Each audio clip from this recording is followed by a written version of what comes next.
Cette année, le festival dédié à la mer s'appelle À l'abordage et c'est un message qui montre qu'on a envie d'être de plus en plus dans l'action. L'année dernière, on avait déjà rebaptisé la mer des Ferles puisque c'était pas Izimfjord jusqu'à là. Donc là, c'était pour montrer qu'on voulait vraiment ancrer un peu plus notre manifestation sur l'environnement marin. Et là, avec À l'abordage, on a envie d'aller encore plus loin, être plus actif. Donc là, le gros événement, on dira, c'est la présence de Luc Van Rel qui est venu présenter à la fois la découverte de l'épave de l'avion de Saint-Exupéry et la grotte dont il a été l'auteur, et la grotte Cosquer dont il est le responsable scientifique à Marseille. Et toujours les mêmes objectifs, éduquer, sensibiliser les enfants et les plus grands sur le milieu marin et sur cet écosystème très fragile. Exactement, donc le but c'est de porter des messages, de réunir tout le monde dans une ambiance festive, heureuse, où l'accès est gratuit pour toutes les manifestations. Les jeux sont vraiment, c'est 50 centimes pour les jeux de kermesse, donc il y a un côté social où les gens sont bien et n'ont pas le sentiment pour une fois qu'on n'a qu'une envie, c'est de leur faire les poches. Et évidemment de porter un message de protection, de connaissance et de sensibilisation à l'environnement marin.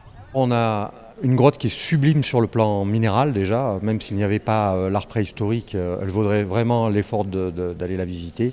C'est un joyau et en plus dans ce joyau, eh bien, on a des œuvres absolument fantastiques. On a des chevaux primitifs, on a du cerf rouge, du cerf élaf, le même qu'aujourd'hui. On a du cerf géant, du cerf mégacéros qui est représenté, qui lui a disparu. Des bisons, des aurochs, des chamois, des bouquetins, des phoques, des pingouins, puisqu'on est en période froide. On a toute une faune, essentiellement de la faune qui est représentée. On peut y voir aussi les effets de la géologie. Cette grotte était ouverte, était accessible à pied. Aujourd'hui, on peut y accéder que par la mer. C'est aussi l'évolution de toute la Méditerranée. Exactement, et pas que de la Méditerranée, de la planète, puisque là on parle d'un impact géologique et climatique au niveau mondial. On est effectivement, la grotte commence à être fréquentée au moment où le climat se refroidit sur la planète. Ce sont les prémices de la dernière glaciation et la Méditerranée va donc se trouver à peu près 130 mètres plus bas que le niveau actuel. Donc la grotte à ce moment-là a un accès qui est à plus de 8 km de la mer. On est en pied de montagne, dans une zone de piémont de montagne, au bout d'une plaine littorale. Et vous l'avez dit aussi, une grotte qui est menacée, voire déjà presque condamnée.